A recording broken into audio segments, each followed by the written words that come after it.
Creed 3 is the latest sequel to the Creed franchise. Now, I enjoyed the first two films, so I was excited to watch the third one, and the trailer for the third one looked really great, but Adonis is now retired from boxing.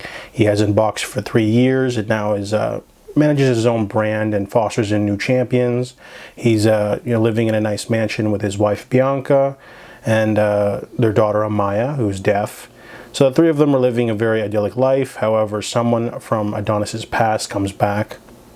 Dame, short for Damien. Dame basically was a brother to him, and there's some emotional baggage going on that sort of allows Dame to sort of jump back into the boxing world when he shouldn't, and then he takes some shortcuts to become the champ, and then sort of having a brotherly showdown, which culminates into most of the dramatic heft of the film. The movie does a great job of balancing drama and sports. You get plenty of boxing scenes, but there's plenty of other stuff going on. The subplots don't bog down the film. There's a subplot with Bianca trying to get Adonis to sort of divulge his emotional baggage, which he's hiding from her, and it's causing some tension in their relationship. There's also some stuff with the daughter and his mother. So it's a family drama as much as a sports movie. But I think the main highlight of the film has to be Jonathan Majors as Dame. They have a really interesting dynamic and flashbacks. You don't really get most of everything till the end. You kind of find out when Bianca does. But basically, he's like this sort of magnetic presence. He's sort of there. You only get to see him once in his own element. But he's not an outright super villain. But he is an antagonist of sorts. And he does things a different way, and he shouldn't. So the two of them become at odds, and an explosive finale.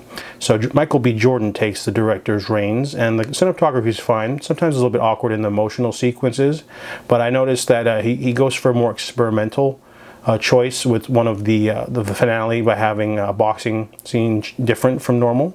A little bit of a sort of anime inspiration. He is a big fan of anime himself, so he wanted to do something a little bit different for the finale, which I thought worked. It was an interesting change, but it adds definitely changes things up a little bit.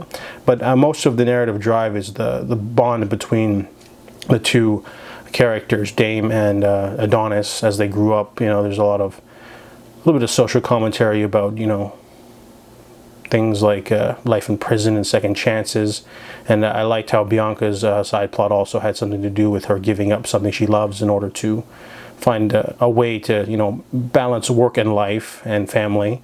So Creed 3 is a very strong script, which elevates it. Also, injecting a lot of new characters that do a great job. There's the daughter, there's the new antagonist, there's another champ too. Get some cameos from some old people from the other franchises. But Creed 3 is a very strong sequel, definitely one of the best of the franchise, better than the second one. I don't think it tops the first one for me, but I give Creed 3 a 7.5 out of 10.